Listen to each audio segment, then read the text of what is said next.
राष्ट्रीय जनता दल की सियासत में लंबे समय से चल रही अंदरूनी खींचतान और फैसलों को लेकर उठते सवालों के बीच आरजेडी सुप्रीमो लालू यादव की बेटी रोहिणी आचार्य का एक और पोस्ट आज सुबह सुबह सामने आया है।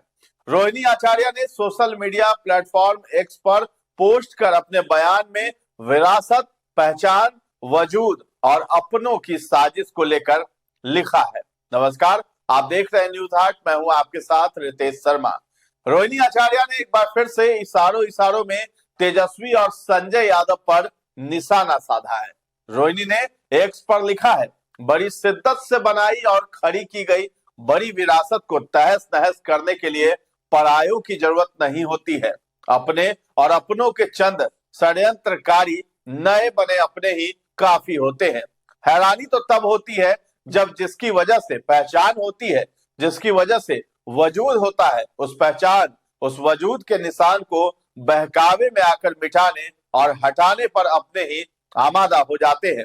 जब विवेक पर पर्दा पड़ जाता है, अहंकार सिर पर चढ़ जाता है, तब विनाशक ही आंख, नाक और कान बन बुद्धि विवेक हर लेता है।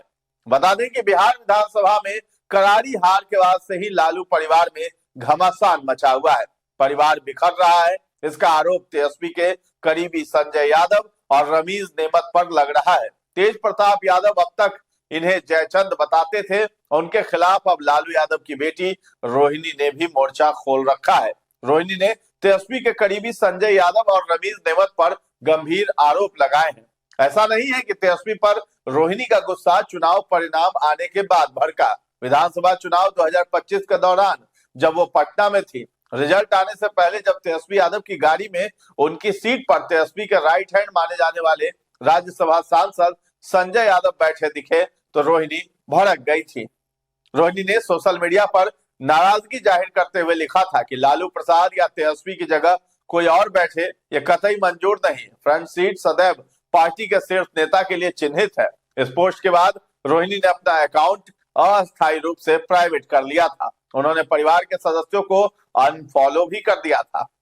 बिहार विधानसभा चुनाव के बाद रोहिणी का सख्त तेवर दिखा। उन्होंने हार की जिम्मेदारी को लेकर तेजस्वी और उनके करीबी नेताओं पर सवाल उठाए। रोहिणी ने आरोप लगाया कि राबड़ी आवास में उन पर चप्पल उठाई गई। खास तौर से तेजस्वी के दो करीबियों संजय यादव और रमीज नेमत को रोहिणी ने निशाने पर लिया था। रोहिणी ने परिवार से नाता तोड़ने और राजनीति छोड़ने तक का ऐलान कर दिया। रोहिणी ने मीडिया में बयान दिया, मेरा कोई परिवार नहीं है। संजय, रमीज, तेजस्वी से पूछिए, उन्हीं लोगों ने मुझे परिवार से निकाला है, उन्हें जिम्मेदारी लेनी नहीं है। पूरी दुनिया सवाल कर रही है कि पार्टी का ऐसा हाल आखिर क्यों हुआ।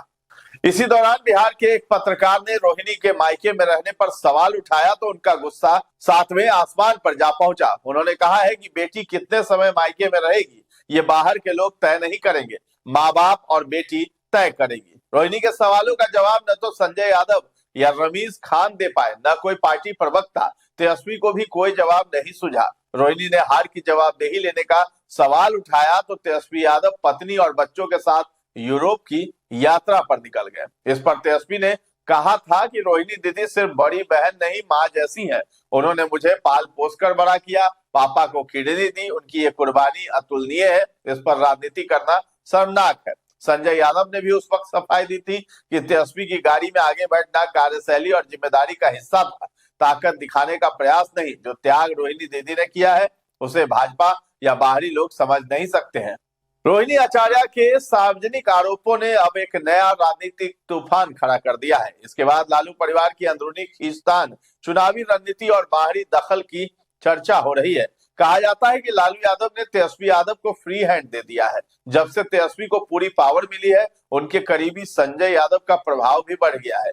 मीडिया रिपोर्ट्स के मुताबिक तेजस्वी क्या करेंगे, किससे बात करेंगे, उनकी रणनीति क्या होगी, सब संजय यादव तय करते हैं। रोहिणी ने इशारों में संजय को निशाने पर लिया। हालांकि इससे पहले तेज प्रताप यादव खुलेआम आलोचना कर चुके हैं। आजकल तेज प्रताप यादव जयचंद कहकर निशाना साधते हैं। कहा जाता है कि उनका इशारा संजय यादव की तरफ ही रहता है। रोहिणी आचार्य के अब इस पोस्ट के बाद आरजेडी की अंदरूनी राजनीति पर फिर से सवाल उठने लगे हैं। हालांकि उन्होंने किसी का नाम तो नहीं लिया, लेकिन संकेतों को लेकर चर्चाओं का दौर जारी है। उनके बयान को सियासी गलियारों में इसे बेहद अहम माना जा रहा है। बिना किसी व्यक्ति का नाम लिए उनके शब्द सीधे तौर पर ये सवाल खड़े करते हैं कि क्या पार्टी की नींव, उसका संघर्ष और वर्षों में बनी पहचान आज खुद अपनों के हाथों कमजोर की जा रही है। तो फिलहाल इस खबर में इतना ही है। न्यूज़ 8 के साथ बने रहें और अभी तक हमारे चैनल को आपने सब्सक्राइब नहीं किया है तो जरूर कर लें। धन्यवाद।